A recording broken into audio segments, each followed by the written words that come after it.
Oui, on est au lounge, mais effectivement, on est comme au salon. Et qu'est-ce qu'il y a dans tout bon salon? Un cinéma maison. Bienvenue, PY. Merci. Aujourd'hui, on va aller plus loin dans le cinéma maison, Oui. mais avant d'avancer, il faut se souvenir de qu'est-ce que c'est et qu'est-ce que comporte un cinéma maison. Donc, un petit retour sur la semaine dernière. PY. Bien, la semaine dernière, justement, m'est venue l'idée, en parlant de cinéma maison, monté sur mesure, donc amplificateurs et haut-parleurs vraiment de nos choix. Ça m'est venu l'idée de parler plus en profondeur des récepteurs de cinéma maison pour qu'on ait vraiment la meilleure ambiance de film ou de jeu pour que tout le monde soit bien servi. Donc, on parlait cinéma maison, c'est normalement un 5.1, donc 5 canaux audio, le point 1, le subwoofer. Ou, bon, bien entendu, maintenant, on est rendu avec des cinémas de 7 ou 9.1 même dans des plus grandes salles. Donc, 7 canaux audio et un haut-parleur d'extrême grave. Donc, ça, c'est notre cinéma maison là, principal.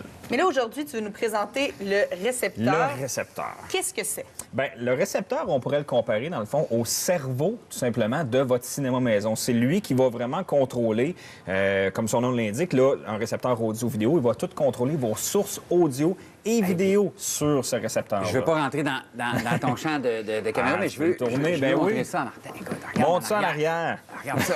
Mais quand on parle d'un récepteur, c'est quoi les notions à connaître? Parce qu'on a beau dire c'est le cerveau, Hey, t'en qu'est-ce que branches-tu j'ai des besoin de affaires? savoir de ce cerveau-là? Bien, le cerveau, en fait, lui, va contrôler toutes les sources, comme on disait, audio-vidéo de brancher dessus. Donc, on peut prendre, exemple, un lecteur Blu-ray ou un décodeur Vidéotron qui va être branché à l'arrière, soit par port HDMI Un ou ordinateur? par prise composante, un ordinateur, peu importe la source audio et vidéo qu'on va y brancher, c'est lui qui va contrôler ça.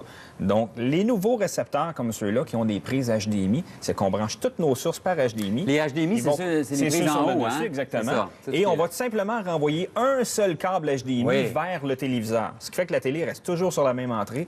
C'est l'amplificateur qui gère tout ça. C'est bien beau, mais il doit y avoir tout plein de récepteurs sur le marché. C'est quoi Oui. les caractéristiques à rechercher pour un bon récepteur? Ce qu'il faut faire attention, parce qu'on peut se faire avoir facilement dans notre achat de récepteur, ce qu'il faut faire attention, c'est regarder la puissance du récepteur. Comment on regarde ça? La puissance, il y a deux choses à vérifier. Vous avez la puissance RMS, donc Root Mean Square.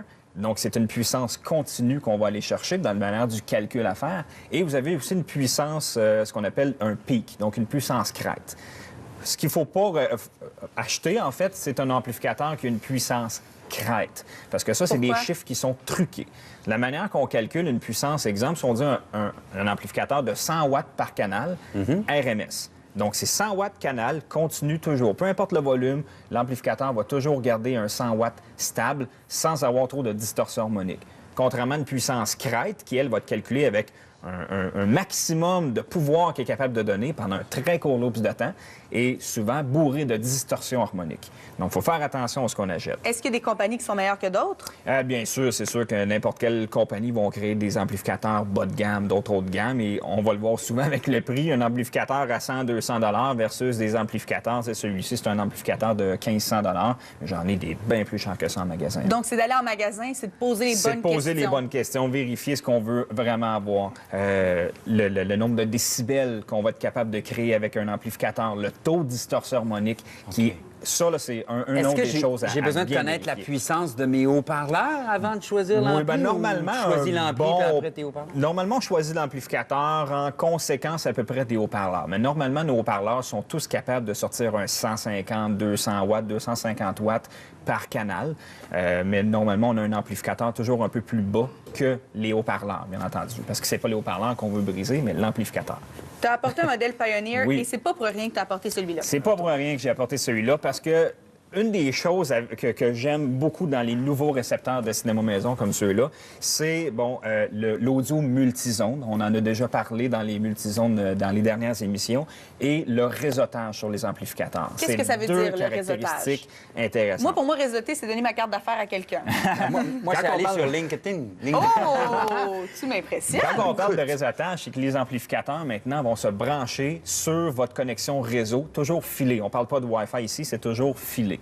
Donc, ce qu'on peut faire avec ça, c'est qu'avec notre téléphone intelligent, notre tablette, on va pouvoir contrôler l'amplificateur à distance, sans sortir une manette, exemple. Ah.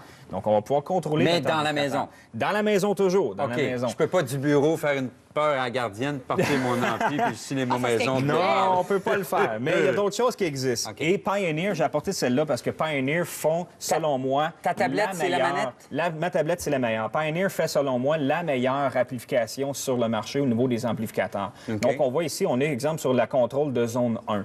Ma zone 1, je vais avoir mon contrôle de volume qu'on va pouvoir prendre à l'écran. Donc, je peux bouger le volume, je peux choisir ma source audio ici en dessous. OK. Donc, c'est vraiment pour remplacer la fameuse manette. Exactement. Là, Et c'est ta si on tablette, a mais de ça l'eau- pourrait être mon téléphone. Ça peut être le téléphone aussi. Je l'ai aussi sur mon téléphone. OK.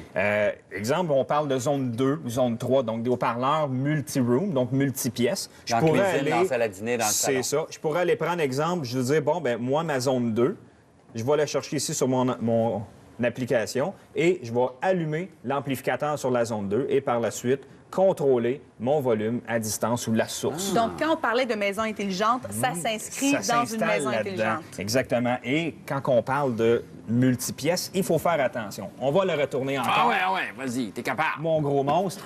Il faut faire attention à ce qu'on achète parce qu'on a deux types de multizones qu'on peut avoir. On peut avoir du multizone amplifié ici, donc on va brancher un autre récepteur pour d'autres haut-parleurs dans d'autres pièces, ou encore un multizone branché par des fameuses prises bananes. Ça ici, là, une prise banane, c'est à acheter dans un amplificateur. Oubliez les petites clips là, qu'on avait dans le temps. Non, Là. non. On pèse un petit piton puis on rentre au parleur. Parce que c'est du gros câble. Souvent, C'est ça. c'est en cuivre. C'est une bonne qualité de câble pour Et là, que moi, l'information- je vois tout ça qui est ouvert sur le dessus. Ça veut dire ne pas l'enfermer dans un Non, meuble. c'est jamais à conseiller. Faut que ça Normalement, respire, on hein? laisse un 2-3 pouces au-dessus de l'amplificateur pour bien respirer, justement. Sinon, ça surchauffe, c'est pas bon. Viens dans le coin, mon C'est un truc pour PY. pas que la oui. poussière rentre là-dedans. Peut-tu mettre un tissu ou... Non. Non, il faut que ça Non, respire, c'est faut que ça se respire, ventile. oui. OK. Tout ce qui est électronique, comme nos ordi aussi, il faut que ça respire. Mot de la fin. Nouvel expert techno, là. Hey, gars, Est-ce que vous connaissez Benjamin Guillaume Duchesne, alias Duchesne de Boulogne? c'est Benjamin Moore, Non. non? C'est un médecin neurologue français qui est en fait le fondateur de la neurologie, qui, dans les années 1800, a fait des travaux sur les expressions faciales des humains. Tu me fais sentir pas intelligent. Et il a archivé ses travaux avec des photos d'une rare qualité pour l'époque. Donc, il a aussi travaillé principalement sur le sourire. Et c'est de ce dont je vous parle. Aujourd'hui, on en a fait un test du sourire de Duchesne qu'on retrouve sur Internet. Geneviève, s'il te plaît, je vous invite à jouer, les amis. Êtes-vous capable de distinguer un sourire authentique d'un sourire forcé? On a deux sourires à vous montrer en vidéo. Vous Alors, devez souris pas, là. deviner. Ouais. Vas-y, Geneviève. OK. Tu faisais jouer la comédie à Sourire sourire. authentique ou forcé? Vous dites quoi? Forcé un peu. Forcé? Forcé, oui, Forcé? oui. Puis ouais?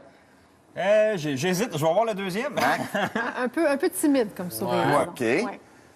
Le deuxième? Sourire sincère ou forcé? Déjà, moi, il me fait rire un peu. Ça, c'est sourire forcé. Ah, c'est Ça, forcé. oui, c'est Puis forcé. ouais aussi. Tantôt, c'était plus sincère comme sourire. Sophie? Plus gêné, mais plus sincère. Ouais. Plus timide, mais plus sincère. Ah, plus sincère. Ouais. Est-ce qu'on a, Ça, c'est est-ce qu'on a C'était- les bonnes réponses? Geneviève? Oui, en fait, le premier sourire était un vrai sourire et le deuxième sourire est un sourire forcé. Et pourquoi, Antoine? Bien, c'est une des conclusions de Duchesne, justement. Duchesne de Boulogne il a fait la distinction entre le vrai sourire et le sourire forcé. C'est au niveau des C'est yeux, au niveau hein? des yeux. Ouais, Dans c'est un vrai On sourire sourit avec sincère, les les yeux. muscles oculaires sont aussi sollicités, genre... OK. Ben là, t'as le force un peu. Alors que dans un sourire forcé, c'est seulement les zygomatiques. Mais forcé ou sincère, le sourire, c'est bon pour la santé, mes amis. Est-ce qu'il faut être nécessairement heureux pour sourire? Non.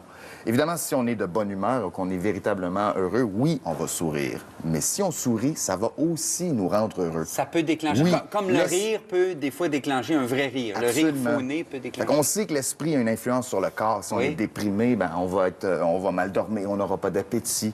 Mais le corps a aussi une influence sur l'esprit. Alors si on est un peu tristounet, mais qu'on se force à sourire dans sa journée, ou qu'on prend 5 minutes avant de dormir pour se mettre dans un état de joie. Ce que tu dis, c'est faire le geste va amener l'émotion. Oui, parce que même si on force le sourire, qu'on utilise juste les zygomatiques, le cerveau enregistre ces signaux-là comme du véritable bonheur. Donc, qui est- vous allez mieux dormir, mieux manger, être de meilleure humeur. Ce qui est en vrai, meilleure c'est que c'est forme. contagieux. Hein? C'est le plus beau des passeports, le sourire. Souriez aux gens, puis là, regarde, c'est Puis on est merveilleux. plus beau. On vous quand on sourit en vous remerciant d'avoir été des nôtres aujourd'hui. On vous retrouve demain. Demain, entre autres, on fait du géocaching. Ah oui. Hein? On va décider de trouver des géocaches. Et on goûte le cépage Zinfandel. Et on parle encore de cheveux, coiffure écologique. Oh, à demain!